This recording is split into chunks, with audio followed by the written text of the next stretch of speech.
Hey, so I was just making a bunch of stickers and prepping glassine because I have two markets this weekend. One of them is for Potty Mouth, but the second one I'm actually attending as Tana Makes so that I can sell pottery and a lot of the same things that I sell with Potty Mouth, but without the swear words because it's a more family-friendly event. And that's why I have like a bunch of random pots back here because they're overflowing.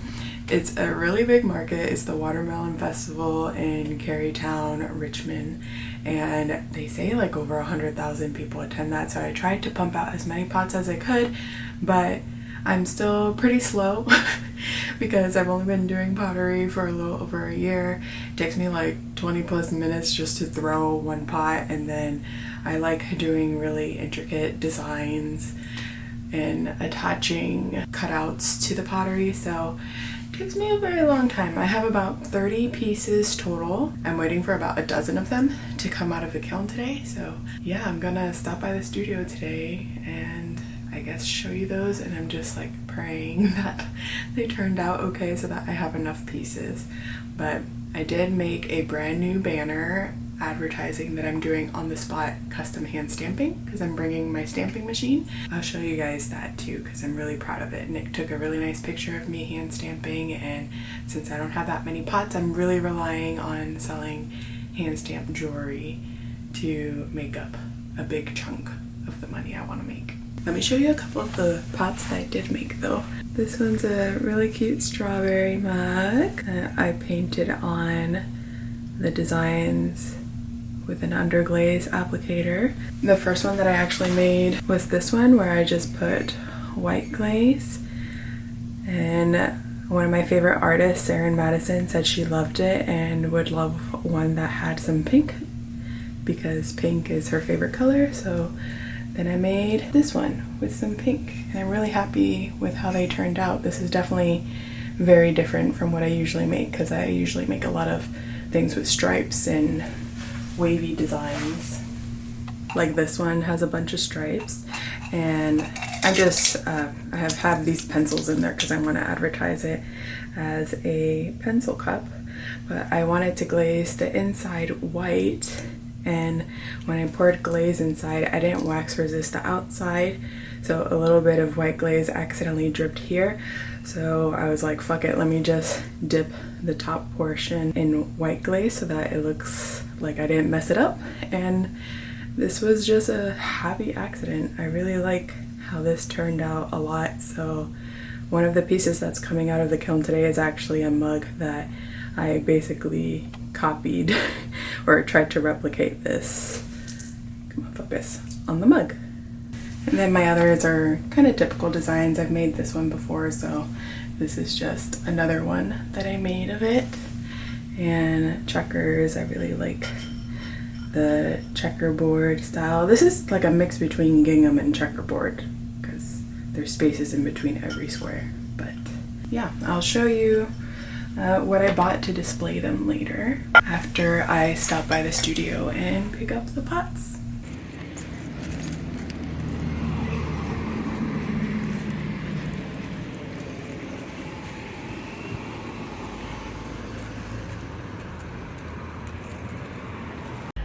I have retrieved the pots. I was just gonna say how nice it was, that it was a beautiful overcast day, 84 degrees, that it's been between in the 90s and 100 degrees forever, and it feels so nice, but now the sun just came out and I'm sweating.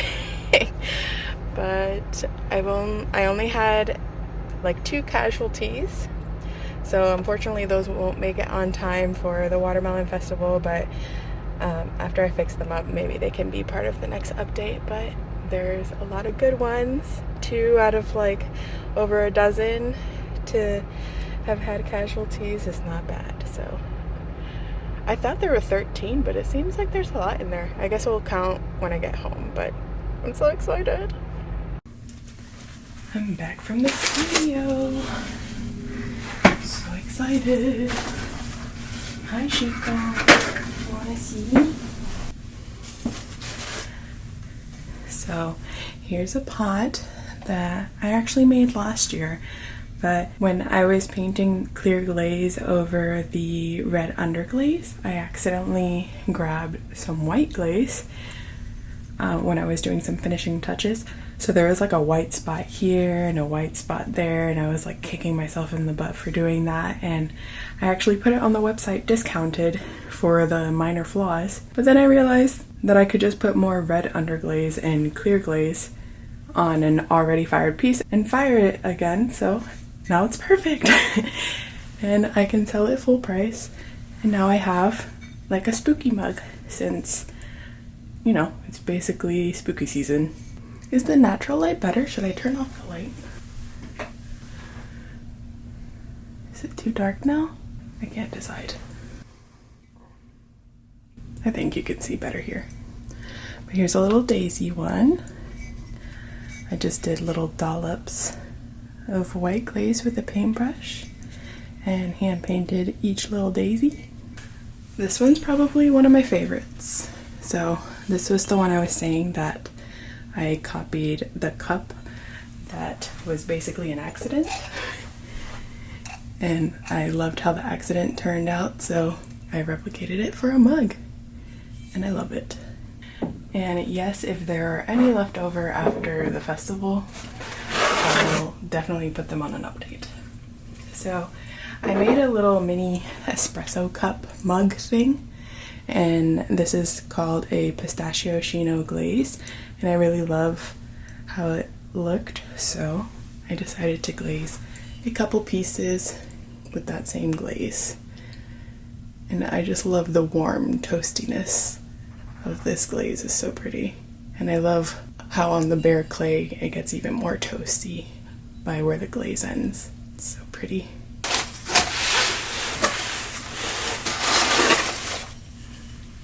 Here's a orchid purple checker mug, and I kind of messed up. These should have met in the middle, like I wanted to continue the checker through here, but obviously the way that I put on the checkers, there would have been two purples next to each other here or two purples here, so I just decided to leave it bare and then make the handle purple, and I think it looks alright. At least, you know, it looks good from the sides anyways.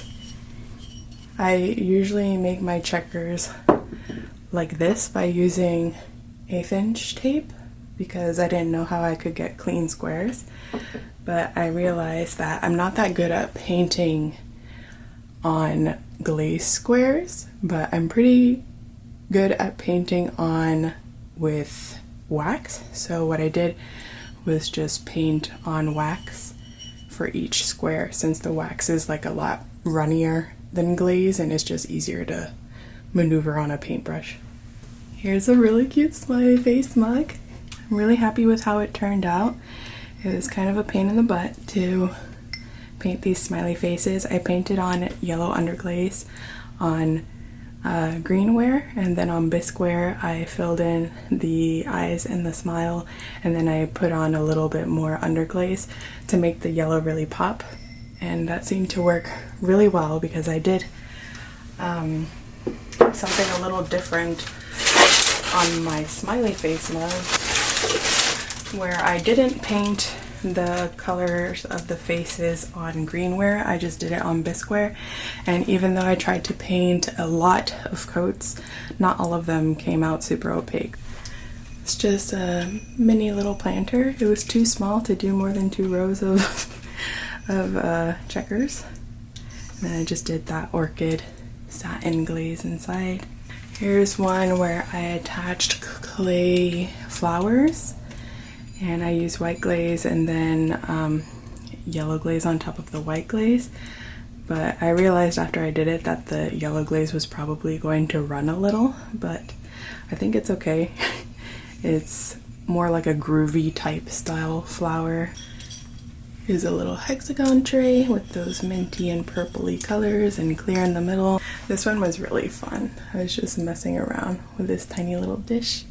I didn't know what to put on it, and then I decided to make a smiley face. I usually don't make bowls, so I was excited that I actually got to throw some bowls that didn't flop. And this is that pistachio color, and again I love like how toasty it is. and then just pure pistachio inside. And here's a bigger bowl. This one's technically a commission, but it wasn't prepaid. And it was a lady at another event that told me she wanted like a salad bowl. And she gave me the dimensions of the salad bowl that she likes the size of, so I tried to make it that size, but that was back in like May. So I don't know if I should text her and be like, hey, here's your bowl, let me know if you like it and want to pay for it, or if I should just take it to the event. I just feel really awkward because I literally haven't talked to her since I went to that event in May, and who knows if she even remembers that she told me she wanted a bowl. Since it's a watermelon festival, of course, I had to make some watermelons. So here's how it turned out. I glazed the inside of this with like a peachy pink, and I put some on the rim, and I tried to do a heavy coat of that color on the rim, and then I kind of shook it and tried to get some drips in there, because I don't really know how people make glazes really drippy. I guess it's like a glaze that happens to be runny, because I've never been able to get really drippy looking glazes. And here's the second, and it's just like half circle watermelons instead of triangles. And I'm so happy with how these turned out. I didn't have a pink underglaze, so I just mixed my red and white, so I wasn't really sure how this pink was gonna come out, but I think it came out really nice. They're so cute. I really like how the fruit mugs turned out. So I got some watermelons and some strawberries. And I think that's everything. So here's that sign that I got from Vistaprint. I was kind of freaking out because I have a 6-foot tall banner.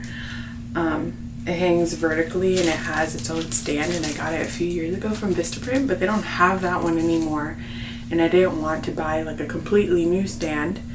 But then it clicked that that stand holds the potty mouth banner. I can just use the same stand to hold a banner for Tana Makes.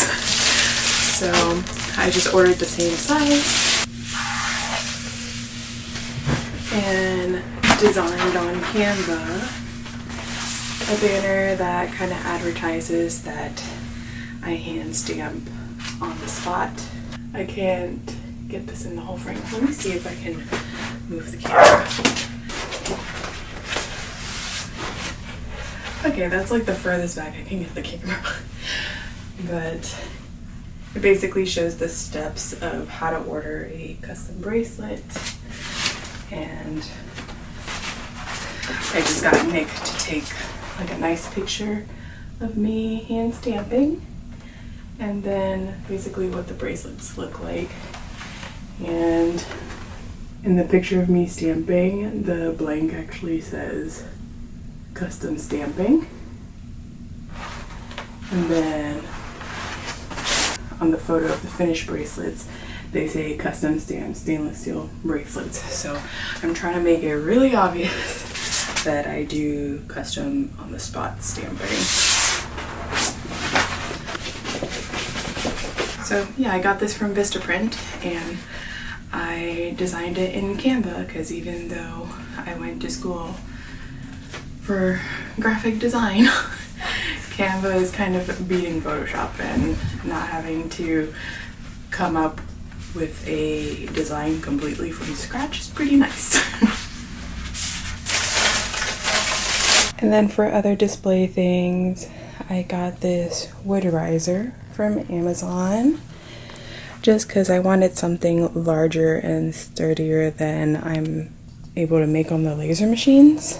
So it disassembles to be completely flat, so it'll be easy to transport. And then I wanted something a little larger to put next to one of the 6-foot tables. So I got this shelf from HomeGoods because these will be on the tables. So I'm planning on having like a U-shaped booth. So on the left and right side, when you walk in, it'll be 6-foot tables, and then I'll have a 4-foot table in between those two in the back to create a U. Usually I don't have people walk into my booth, and I'll just put the table at the front or just on the outsides if you have access to all four sides, because I've noticed that sometimes people feel really uncomfortable walking inside of your booth because they feel like they're forced to buy something, and I know I'm like that sometimes too, and I just end up walking by instead of going inside.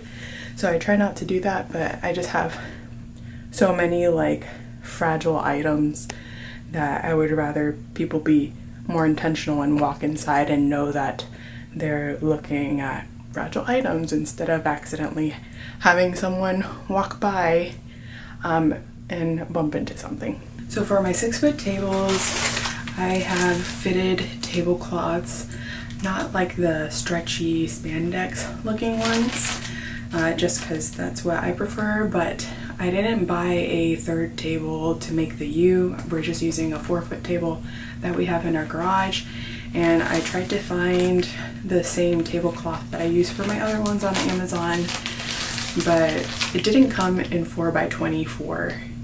4 feet by 2 feet. I could only find them in 48 by 30, and I didn't want it to look like it was sagging off the table, so I had to get one of these spandex stretchy ones. I forget what they're called, but I figured that since this table is just going to be in between the other two 6-foot tables, that it won't be that noticeable. And then this one is also going to be the one that I'm sitting behind, so I'm going to put my little Tana Makes table runner on it, so hopefully it blends in nicely. So I have 2 of those risers, the shelf that I got from Home Goods, and then I already have everything else that I used to display, like my jewelry, necklaces, bracelets, keychains, and plant stakes, because that's basically all the same supplies that I use for potty mouth. The only new thing that I want to add is a sign, like one of those arch signs that has the scan to pay and all of the QR codes that people can use to pay for like Cash App, Venmo, PayPal, because if the event is really busy and someone's paying with card on my square, I don't want that to hold someone else up from purchasing something if they already have like Cash App, Venmo, or PayPal. They can just know their total, go on their phone, pay through their phone, and then just walk away. And I think that'll just help streamline things and help people check out a lot faster and make it easier for Nick too.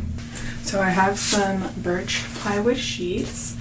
I designed a file, so the arch will be almost the size of this plywood sheet, and it's just going to be one of those that slots into a base of plywood so that it stands by itself. And since I have the enclosure for the XTOOL now, I think I'm just going to make it on that, because from the first time I tested the XTOOL and compared engraving the same exact things on the XTOOL and the Glowforge, it seemed like it's a lot faster on the XTOOL.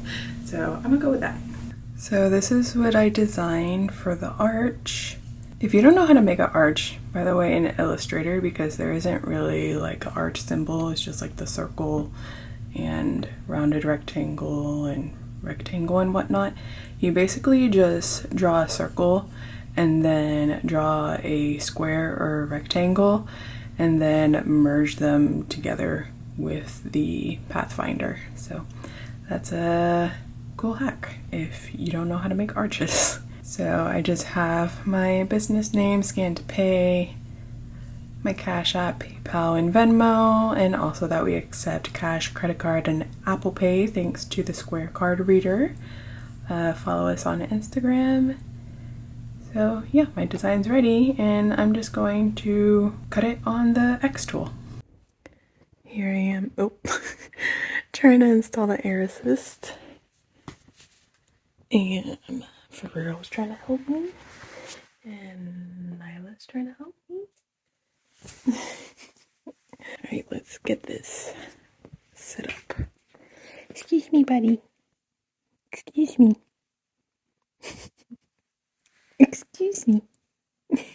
I've installed the air assist. The instructions are really easy to follow. I forgot that one of the main reasons that I want to use the XTOOL is because I don't need to use masking tape. If you guys saw the first time I tried it out, it basically left no burn marks on the engraving, and with the assistance of the air assist, it shouldn't leave burn marks while it's cutting.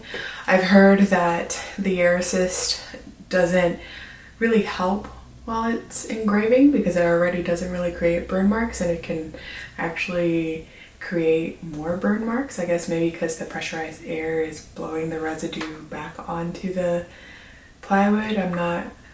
I'm not really sure how that works, but that's just what someone DM'd me. They recommended turning on the air assist when you know the laser is about to cut. Here's my sheet of plywood. This is my first time using it, so I don't know why I thought the honeycomb pins from the forge would work on this, but it seems like it's pretty flat. This is my first time cutting with the honeycomb panel. It has this metal sheet underneath with a protectant. You can kind of see it peeling off. I just left it on because I knew I wasn't going to use it that soon, and I don't know, I like keeping the protective coating as long as I can. Let me just put the hose on the enclosure.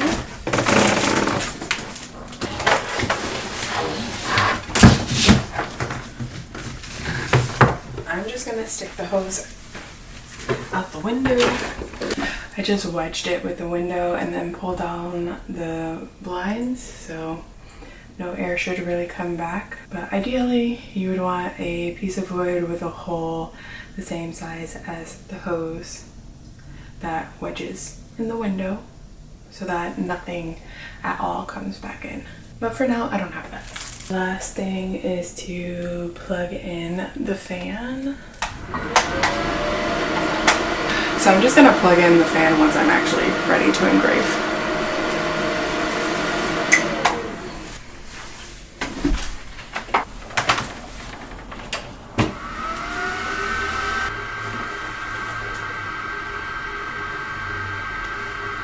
I'm kind of confused how you turn on the air pump.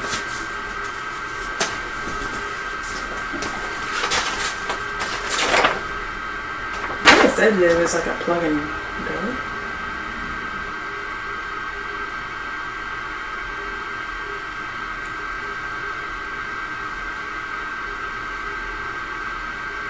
Oh, there's a switch on it. There it is.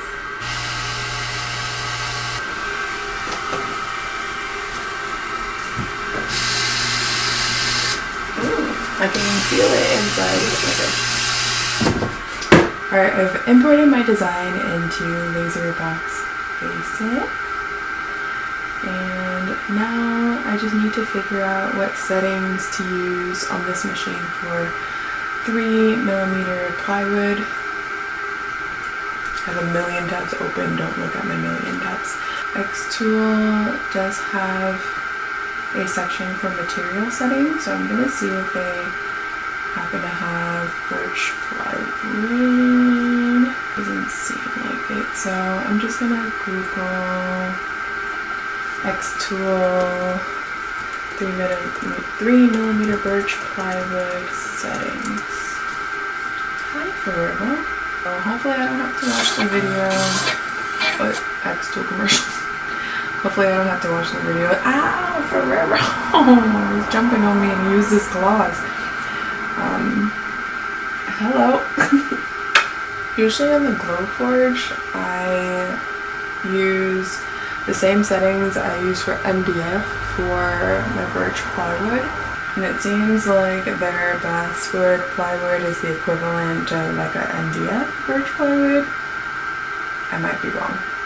3mm. Oh, it's already in there. Okay. Cut basswood. I'm used to seeing like layers, but it seems like you just click on each item. I really want the quality of the engraving to be really good because it's QR codes. So I'm gonna put the sharpness all the way up and increase the lines per centimeters. If someone knows how to change from millimeters to inches on LaserBox Basic, please let me know because I keep having to Google the conversion. But it looks like I might be ready. So I'm gonna hit the little play button. I'm gonna get Ferrero out of here. Hi, baby. I know, so interesting. Okay. Let's go. Chico, go outside. Nyla, why is everyone in here? Nyla, get up. Everyone's in here. So the size that I want to make this, I don't think I can fit both the base and the sign itself. So I'm just going to do the sign first. Let me frame it to make sure it's going to fit.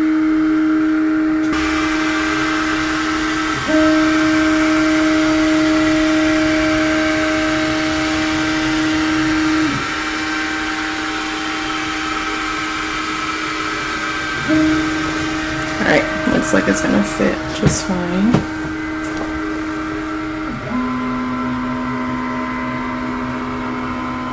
So it says that it's gonna take about an hour and 40 minutes, which makes sense because it's pretty large. The QR code is pretty detailed.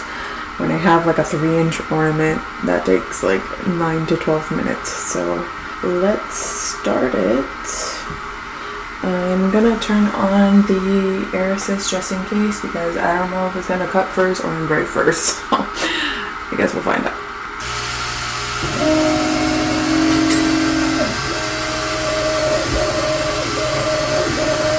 It looks like it's engraving first, so I'm just gonna turn the air assist off. Well, I can tell you this is already a lot quieter than the Glowforge. That's pretty nice.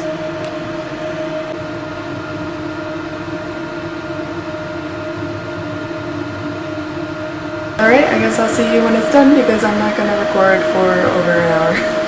Nick wanted to play ping pong in the room next door, so I didn't get to turn on the air assist while I was cutting. But you can see the difference from no air assist to right when I turned it on. So I missed it because I set a timer and it finished a lot earlier than I was supposed to. Alright, it's done. Man, I'm so annoyed. It finished 30 minutes earlier than it was supposed to, so that's also why I missed it, but where the air assist is, there's a clear difference, so at least you can see the difference. I'm just going to have to sand, seems like just the top because this is off to the left side, this is off to the bottom, so just from there to there. So I sanded it a little bit, but here's how it looks. I'll probably redo it now that I know it takes an hour and not an hour and a half to an hour and 40 minutes. But the Cash App logo, I guess I didn't realize that the dollar sign symbol was like a gray instead of black, so I'm just gonna go in Photoshop and make that completely dark.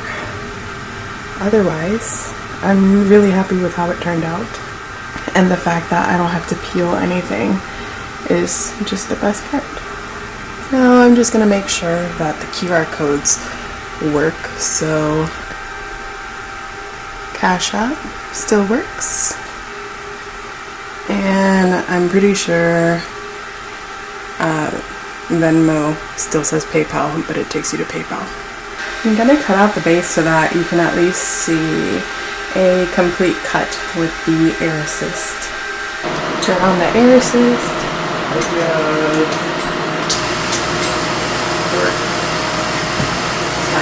Always know.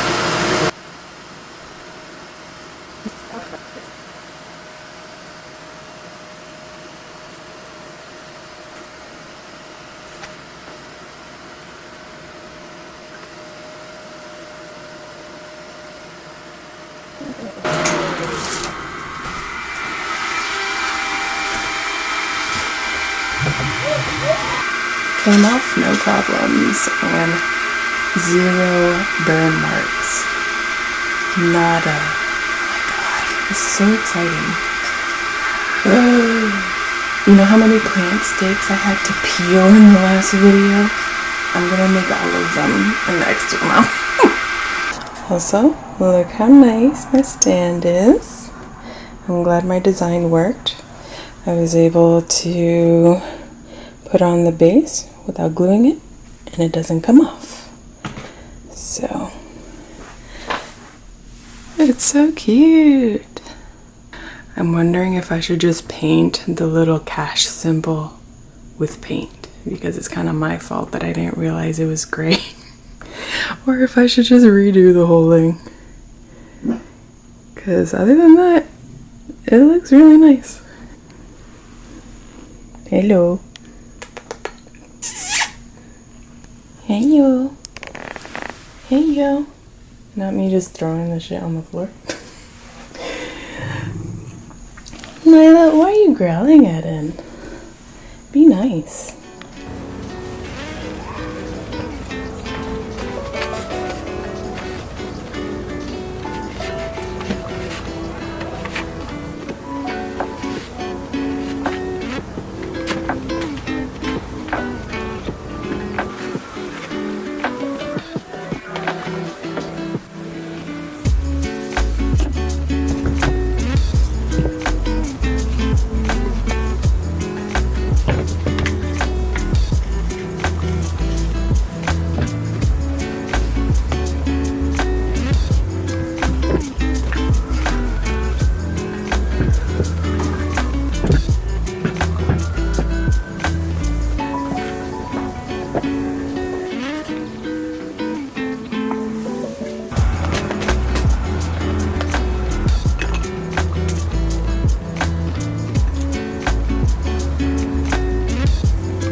It's the day after the watermelon festival. My nice camera died. I didn't realize I didn't charge it, so I only recorded a little bit of me setting up the table, but hopefully I got enough footage on my phone of my actual setup. I think it went really well for not being potty mouth. I've mentioned before that potty mouth does a lot better because the logo just really attracts people and they find the concept really funny. But since this was a more family-friendly event and there's a lot of kids, I didn't want to do potty mouth, so I did Tana Makes instead and tried to have a lot less things with swear words. I still had like one row of bracelets with swear words just because I know they do really well. I have like those 3 bracelet holders, so 2 of them were non-swear words, 1 was swear words, but the banner that I showed you guys was basically the star of the show for those because I only sold like 5 pre-stamped bracelets and then the rest were custom bracelets and necklaces, which I'm fine with because then when I have another market I have back stock and I don't have to stamp a bunch of stuff to be able to fill up the bracelet stands. The pottery did really well. I sold about 20 to 25 pieces and that's the most that I've sold at once, so that made me really happy, and people really liked the strawberries and the watermelons and the smiley faces, and it's just really exciting that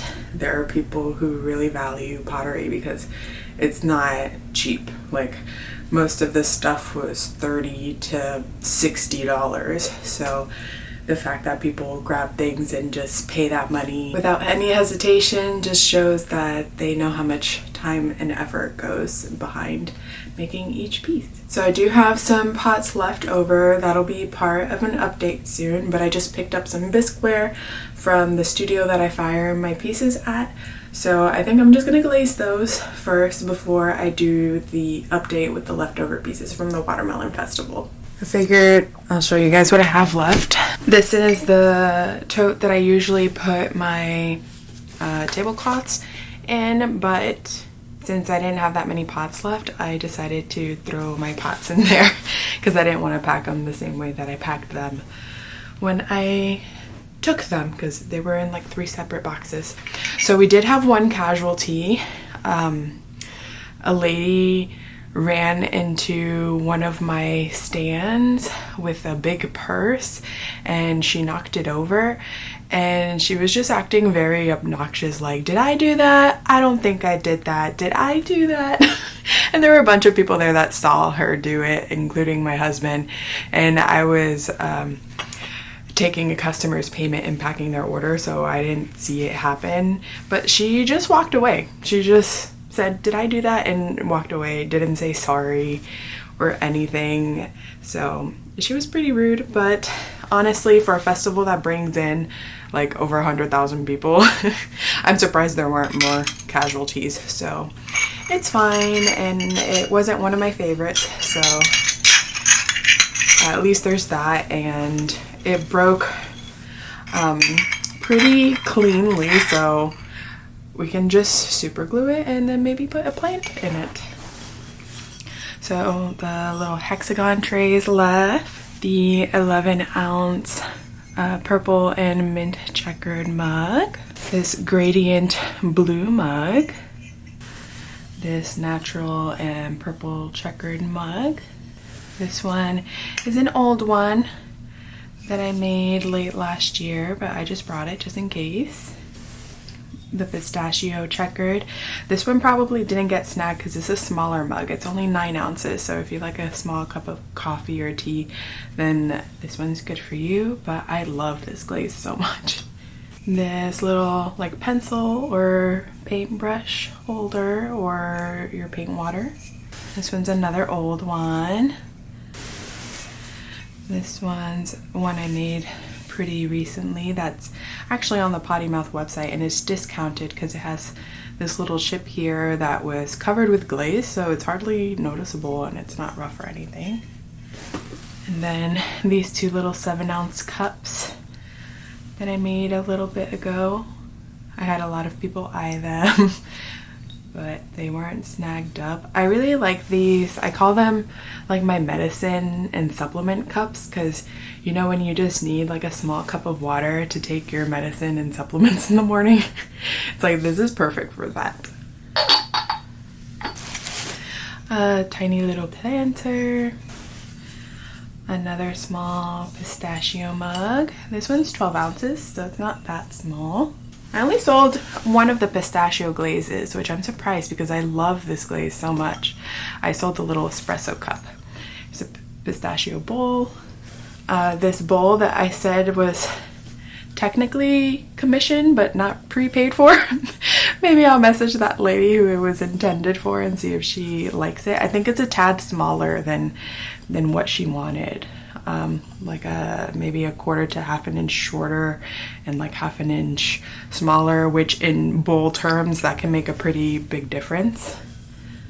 So if she doesn't want it, then I'll put it in the shop update. And then this one, the mug version of this sold, but the cup version did not, and I really love this one, so hopefully someone snags her. Is that it? Just these little planters. I just gotta take photos of them for the update. And I mentioned that there was some bisqueware ready for me to pick up at the studio I hire my stuff at. So I went to pick those up, and I stopped by Clayworks to get some more goodies because, you know, I just made some money selling pottery, so that's what you do. You buy more stuff to make more pottery. So I really like these underglaze applicators because sometimes the underglaze will get stuck in here and you'll need like a needle to, you know, get it unstuck. But this one has a needle already, so it basically won't ever get clogged. And I relied heavily on these for all of the designs that I made. So like the white, pink, and green for the strawberry and watermelon mugs. And for the checkered mugs, I didn't want to paint 3 coats of glaze on each little square, so I used these for that too. I got a black glaze because the bats and the checkers that I do on my mugs, I usually paint them in black underglaze and then coat it in white underglaze. That can be a pain in the butt, and I figured since I paint so many things with black, might as well get a black glaze. I got more of the mint seafoam satin glaze. I just call it mint, but it's actually seafoam satin from Coyote Clay and Color because I completely ran out. I got these 2 bats to throw larger pottery forms. That's probably why I couldn't get that bowl as big as I wanted, because I have like pretty small like tile bats.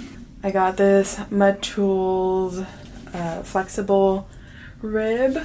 This tool, I got it to help me attach handles because my fingers are pretty big and sometimes it's hard to get your fingers exactly where you need when you're kind of trying to smooth out a handle on a cup. I got this mandarin orange underglaze from Speedball because even though I usually like the Amico underglaze, they didn't have an orange that looked pumpkin-y enough for me, so this mandarin orange on a test tile looked like the perfect shade for pumpkin stuff. I got another wooden rib because it disappeared somewhere in the garage. They're pretty cheap, so I figured it's okay to have another one. I got a white glaze because I got the eggshell underglaze, which I thought was a white, but it's kind of slightly off-white, so I wanted a more pure white. And then I got a baby blue satin because I didn't really like the blue on the cloud cup that I made. Someone bought it, they loved it, but it was just personal preference. And I think this baby blue will be a nicer sky color. And then 2 underglazes. I got this really pretty chartreuse color. I just love how it looked on the test tile, and I think it would be a nice color to add for like greenery or just inside of mugs for a pop of color, because I love when like a mug is like white inside but inside it has a nice pretty bold color. And then I got light pink because I made my own light pink for the watermelons by mixing their white underglaze and red underglaze, but I didn't measure anything to get that color, so this one seemed like it matched pretty well, and it's probably smarter for consistency purposes to have an actual color that is already made. And that's it. This is what like $214 of supplies looks like. So I think that's gonna do it for this vlog. I hope you enjoyed watching me do some pottery things and prep for the market and seeing the little behind the scenes of the market and just seeing what I use for pottery. I know it's a little bit different, but I am trying to make pots more consistently. I really like the mix of having made to order items and then things that I can sell either through updates or markets that are already made, because at this festival I made a good amount of money without having to kill myself stamping the entire time, because that's usually what ends up happening.